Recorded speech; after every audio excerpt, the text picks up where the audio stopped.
코로나19에 걸린 뒤 나타나는 다기관 염증 증후군이 소아 청소년뿐 아니라 성인에게서도 발생한 사실이 국내에서 처음으로 보고됐습니다.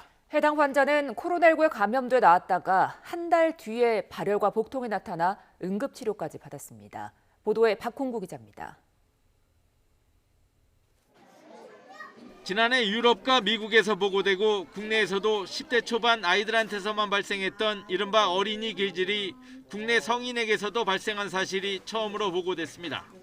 서울 아산병원은 지난 4월 말 코로나19에 감염됐던 38살 남성 환자를 다기관 염증 증후군으로 진단했습니다.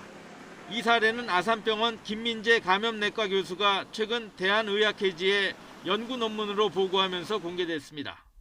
코로나라는 병을 앓고 어떤 시기에 생긴다. 그러니까 그 병력이 일단 중요하고 검사 결과들을 이제 종합해 보니까 그런 걸로 결론을 내리는 거지. 이게 뭐 한 가지 클로를 딱 잡기는 쉽지가 않아요.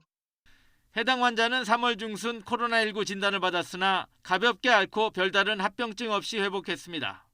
하지만 한 달이 지난 4월 말 갑자기 심한 복통과 발열이 계속돼 병원 응급실을 찾았습니다. 당시 환자는 숨이 차서 누워서는 숨을 쉴 수 없는 상태였으며 의료진은 심부전증과 같은 임상 증상에 근거해 다기관 염증 증후군으로 진단했습니다.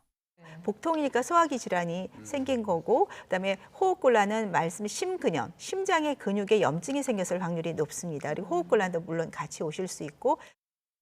다행히 환자는 면역 글로불린과 스테로이드 치료를 받고 증상이 호전돼 이번 13일째인 5월 초 퇴원했습니다.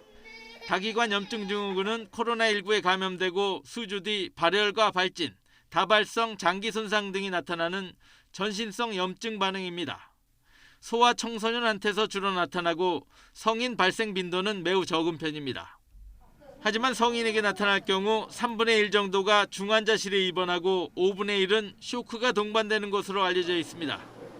따라서 코로나19 감염 이후 한 달 전후로 복통이나 호흡곤란이 있을 경우 진료를 받을 필요가 있다고 전문가들은 조언했습니다.